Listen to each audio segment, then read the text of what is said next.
Imbes, nagresolusyon siya, counter-resolution, pabor sa China.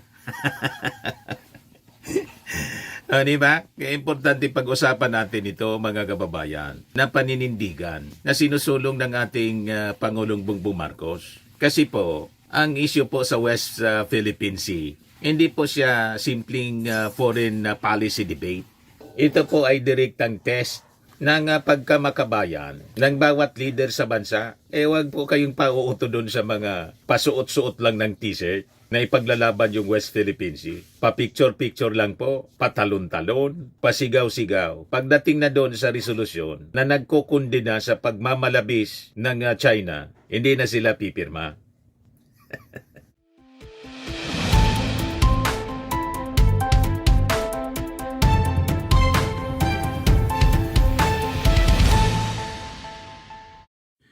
Hello po mga kababayan, si Dante Maravillas. Before natin pag-usapan yung issue sa West Philippine Sea, kasi yun ang hot topic ngayon, lalo't yung mga senador, nag-resolusyon mga kababayan, na nagkukundina po doon sa ambassador ng China, na winalang hiya po tayo. Pero yung mga Duterte senators kumampi. Ngayon, ang latest, si Amy Marcos, mga kababayan, papalitan as Chairman Committee on Foreign Affairs. That's served. Pero before natin pag-usapan, yung mga opisyal na talagang nanindigan, lalo na yung ating Pangulo at si Martin Romualdez, naninindigan ng totoo sa ating soberenya, sa ating territory. Gusto ko muna na i-greet i-shout out yung ating masugid na tagapakinig, taga-subaybay dyan po sa Tarlac. Ayan po si Ma'am Karina Tagama, Robles Tagama. Nag-message kasi sa akin, pakibatian niya mga ng live ang presidente ng seniors sa buong Tarlac. Idol na idol kanya, si Benjamin Macaraig ng San Manuel Tarlac. Araw-araw nakatune in siya sa inyo po. Sabi niya sa kanyang message po, yung sinabi mo about me, na-save niya yon sa FB. Kasi nang makita niya name ko, ang saya-saya niya. Yan si Ma'am Karina Robles Tagama. Napakamasayahin niya po. And friendly. Taga rito siya sa amin. Pero nandiyan na siya sa Tarlac. Yan yung kanyang asawa. Taga-subaybay din natin mga kababayan. Di ba? Mistisa siya. Artistahin. Kasi Kastila po siya mga kababayan. So, balik tayo sa ating topic mga kababayan. Unahin muna natin itong si Amy Marcos kasi sabi sa balita, papalitan na siya bilang chairman ng Senate Committee on Foreign Relations. Kinonfirm siya ni Ping Lacson. Deserve na deserve. Kaya sabi ni Atty. Jesus Falces, as per Senator Ping Lacson, the majority bloc will kick out Amy Marcos as chairperson of Foreign Relations Committee. Tama yan, hindi dapat mamono ang isang tuta ng China dyan. Nagresolusyon yung Senado. Hindi siya pumirma. Kasama yung mga Duterte senators. Ayan hanggang t-shirt lang sila. Ayan mga senador, mga kababayan na hindi pumirma. Si Bungo, si Robin Padilla, De La Rosa, Villanueva, Cayetano, dalawang Cayetano, si Chis Escudero, Marcoleta, si Amy Marcos. Kaya deserve. Imbes, nagresolusyon siya, counter-resolution, pabor sa China. Di ba? Kaya importante pag-usapan natin ito, mga kababayan, na paninindigan na sinusulong ng ating Pangulong Bongbong Marcos. Kasi po, ang issue po sa West Philippine Sea, hindi po siya simpleng foreign policy debate. Ito po ay direktang test ng pagkamakabayan ng bawat leader sa bansa. Huwag po kayong pauuto doon sa mga pasuot-suot lang ng t-shirt na ipaglalaban yung West Philippine Sea. Pa-picture-picture lang po, patalon-talon, pasigaw-sigaw. Pagdating na doon sa resolusyon na nagkukundina sa pagmamalabis ng China, hindi na sila pipirma. Di ba po? Mga plastic, mga kababayan. Pero sa 19th Congress, malinaw yung paninindigan sa Congress, mga kababayan. Malinaw. Ang ating Pangulong Bongbong Marcos, katandem yung 19th Congress, yung House of Representatives, sa pamumuno ni Martin Romualdez, tumayo para ipaglaban po yung soberenya at dignidad ng ating bansa. Malinaw po yon. Pero kailangan nating i-expose mga kababayan. May mga politiko talaga na dapat ingatan po natin. Mga politiko at operators, online operators. Tahimik po sila kapag China ang may kasalanan.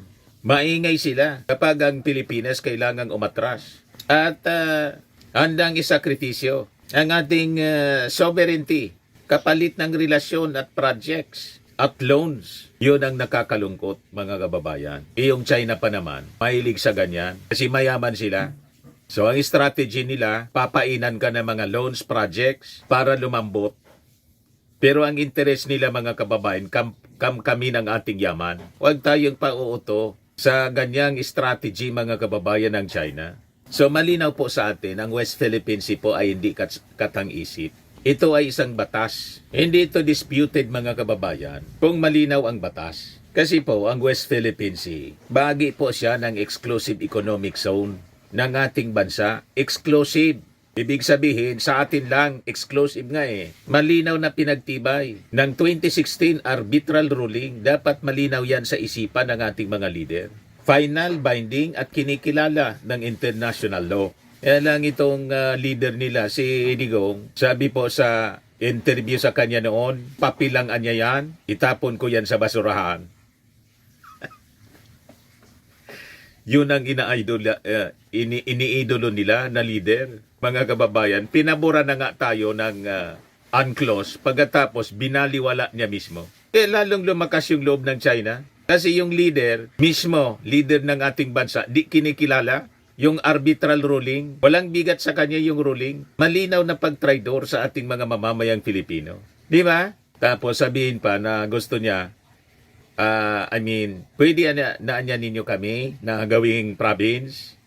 May ganon. So, hindi na tayo nagtataka, mga kababayan, kung bakit masyadong friendly ang mga Chinese official sa mga Duterte. Kay Sara, kay Baste, pumunta pa lang yung ambassador. Malinaw na divide and conquer ang kanilang strategy. At napaka-critical, mga kababayan, ang 2028 election. Kapag ang leader friendly sa China po, na kahit kinakamkam yung ating territory, tahimik lang, hindi malayo, mga kababayan, pagdating ng panahon, baka wala na tayo pong bansa.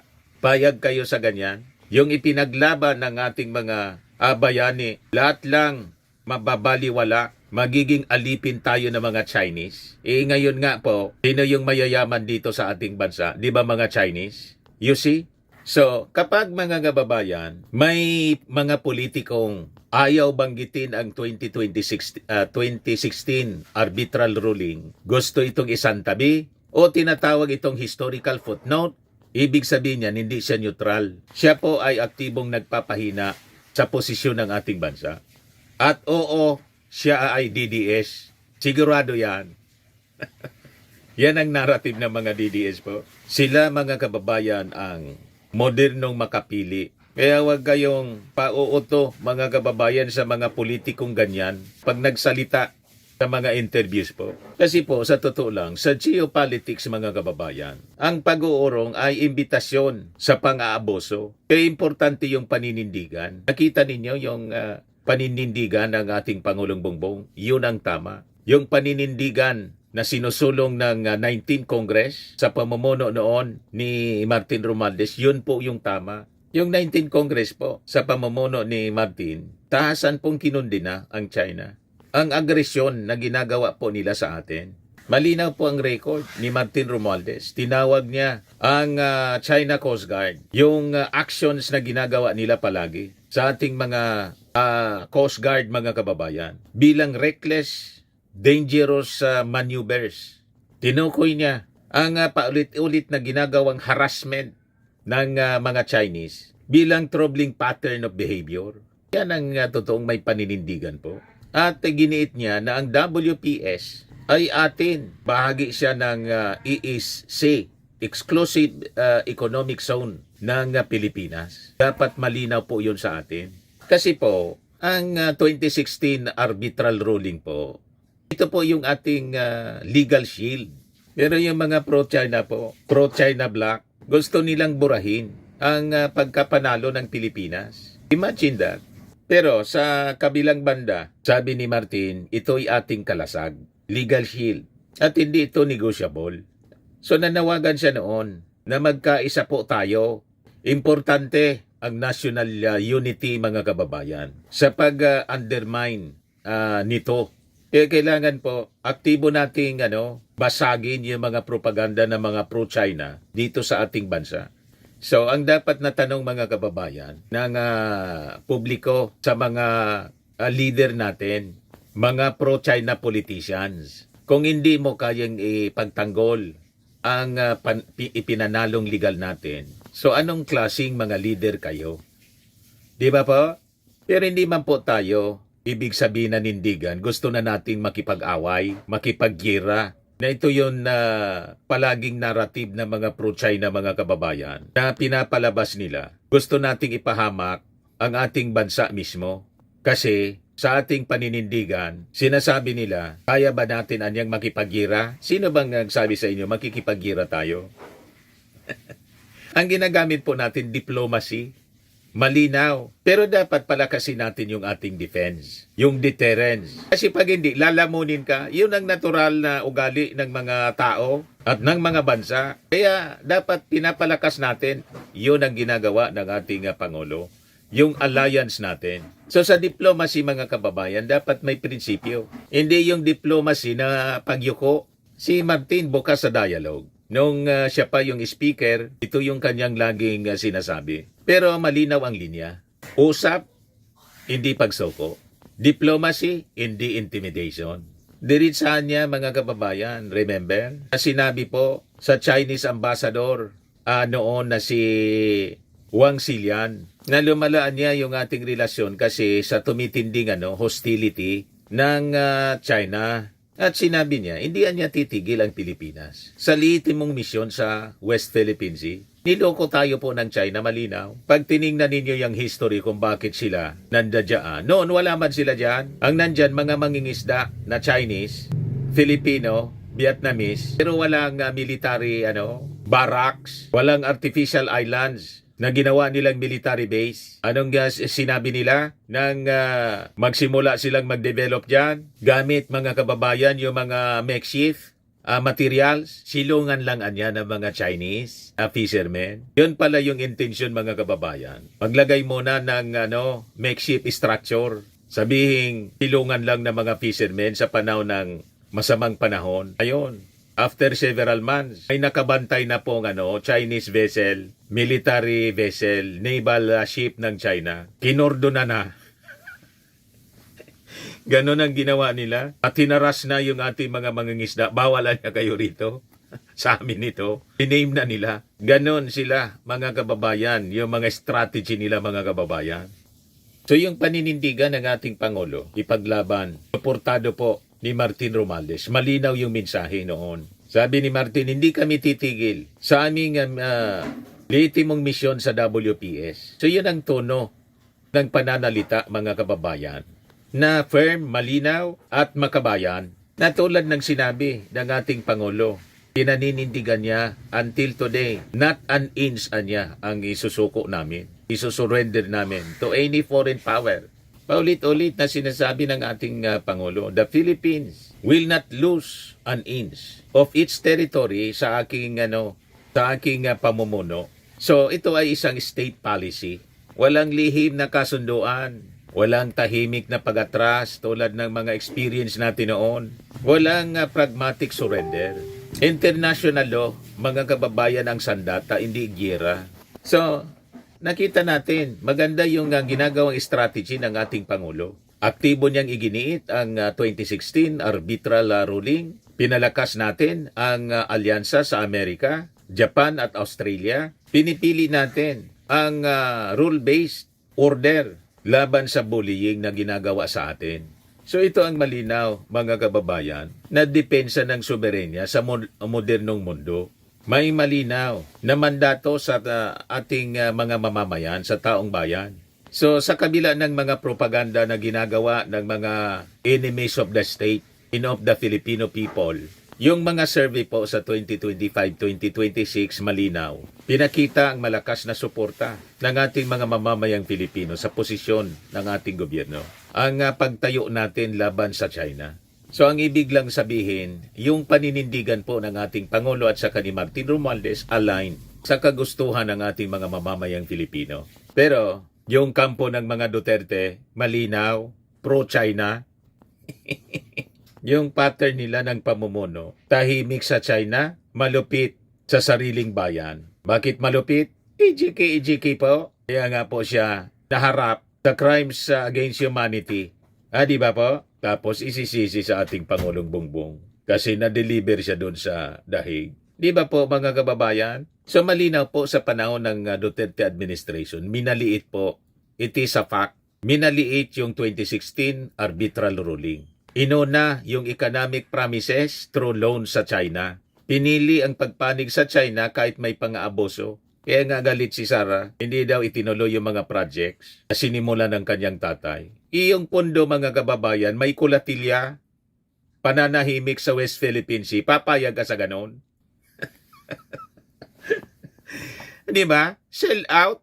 Yun ang gawain ng China po. Ginagamit yung loans para manahimik. Di tayo papalag sa kanilang pagmamalabis, sa kanilang interest. Imagine kung i-surrender natin yung West Philippine Sea. Ay na-discover pong gas field that will support our needs sa kuryente po. Pagkukulang sa kuryente for the next 7 years. Sabi po ni DOE Secretary Garin. Kaya nga ang utos ng ating Pangulo mga kababayan, palakasin ang security dito po sa Malampaya gas field dahil sa na-discovery pong gas deposits. Yan po ang dahilan kung bakit interesado ayaw tayong natantanan ng China dito sa West Philippine Sea because of the gas deposits po.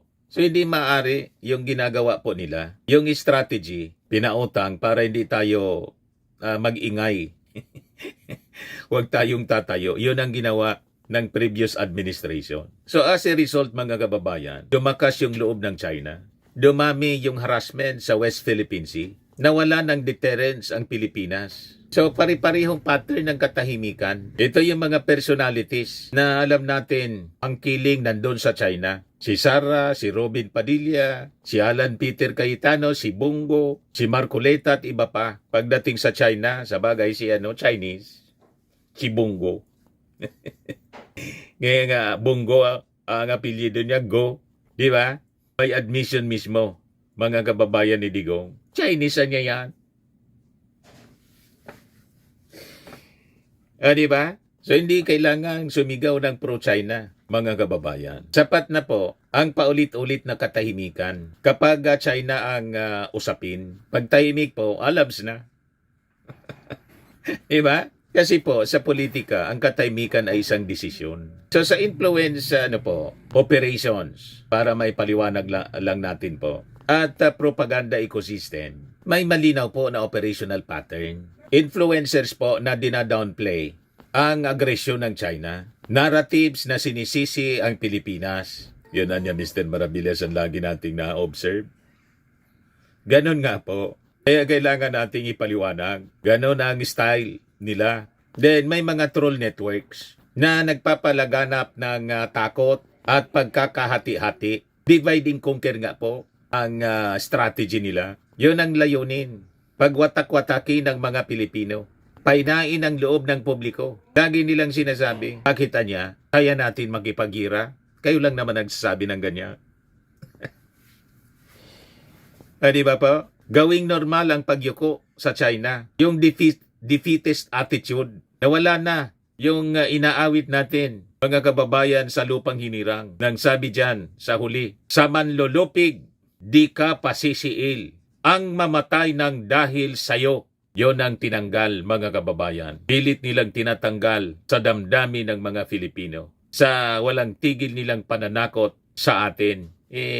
Hindi pwede ang ganon, mga kababayan. Nanindigan tayo noon sa mga Kastila, maging sa mga Amerikano during the American-Filipino War.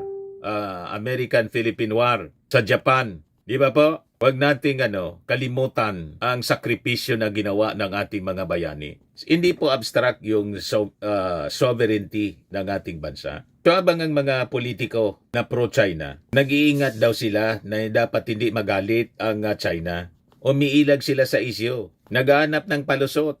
Nakikita natin ang ating mga mangingisda. Binobomba naman ang water cannon ng China. Tinataboy sa sariling dagat. Pinagkakaita ng kabuhayan.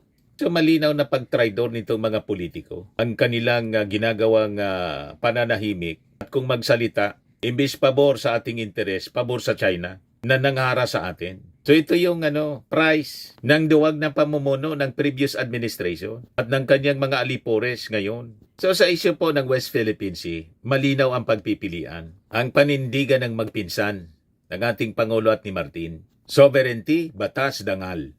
At interes ng bayan. Pero yung mga pro-China politicians, katahimikan, pag-urong, propaganda, dayuang interes. Yon ang kanilang sinusulong. Malinaw yon.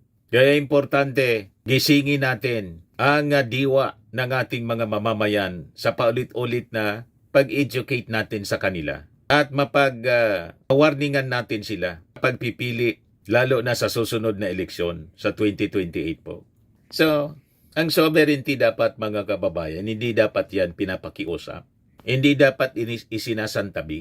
Hindi dapat siya pinagpapalit sa mga pangakong hindi man sigurado.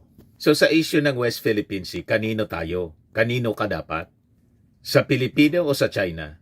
So manindigan po tayo. Malinaw ang ginagawang agresyon ng China sa atin. Dapat malinaw din ang ating paninindigan. Huwag tayong yuyukod po sa banyaga. Manindigan po tayo sa tama. Manindigan po tayo sa interes ng ating bansa. Tulad ng ginagawang paninindigan po ng ating Pangulong Bongbong Marcos na buong sinusuportahan mga kababayan ni Martin. Hindi itong mga makabagong makapili mga kababayan, kundi nahin natin itong mga hudas ng bayan. Sa mga naghanap ng malinis and spacious fitness gym, pumunta lang po kayo sa aming Colossal Fitness Gym. We also offer Grab Car Rental with our brand new 2023 model ng Toyota Innova. We also accept booking for those who are planning to travel via PAL, Cebu Pacific, and other airline companies, local and international, and bills payment for Meralco Bills, PLDT, Aleco Bills, etc. Ang Colossal Fitness Gym is located at 3rd floor Security Bank Building, Landco Business Park, Legazpi City, Albay. For inquiries, look for Chilon Maravillas. Contact number 0966-802-0949. Yan yung aming Innova. Lagi na pong matao sa amin. Pati mga foreigners po, tingnan ninyo. Mga British tourists sila. Ang lalaki ng katawan na, mga kababayan, nag-gym sa amin. Ito naman po, Indian National. Ito mga mga European sila. Ito naman yung bago naming product na binibenta online, Eye Glow Serum. Whitening po siya galing sa South Korea. Tingnan ninyo yung epekto sa aking anak na architect entrepreneur, Riz Maravillas. For inquiries, look for Riz Maravillas on FB. Ito naman po, Firmax Firming and Lifting Cream, pinapahid po sa mga pulses and other affected areas. Mainam po ito sa mga pains at paninigas na mga kasukasuan. Ito po, Automax Radiant Serum. Sa mukha naman yung application. Anti-aging po siya. You will look 10 years younger than your age. Ito naman po yung bagong product naming binibenta online. I am a worldwide amazing pure organic barley from Australia. Tingnan ninyo ito. Cancer survivor siya. Sabi mga kababayan ni Yoli Tan, ovarian cancer survivor, barley did not just save my life. It gave me a new life. In 2019, Yoli faced the fight of her life through surgery in harsh chemotherapy. I am worldwide amazing pure organic barley became her source of strength. It boosted her immune system when she needed it most and gave her the energy to keep going. 100% organic kasi po siya, immune system booster and trusted by survivors. Yan po siya mga kababayan, cancer-free na siya and for cancer prevention po. Sa mga orders po ninyo, dumiretso na lang kayo sa aking anak na architect entrepreneur Riz Maravillas. Sa mga mahilig naman po sa mga imported bags and wallets, dumiretso na lang kayo kay Ma'am Eileen Rosales, Eileen Closet. Naka-base po siya sa Amerika. Yan yung kanyang online selling, mga kababayan. Sa mga mahilig naman po sa magpa-spa, try niyo po dito sa Pamper City, the Medical Aesthetic and Wellness Center.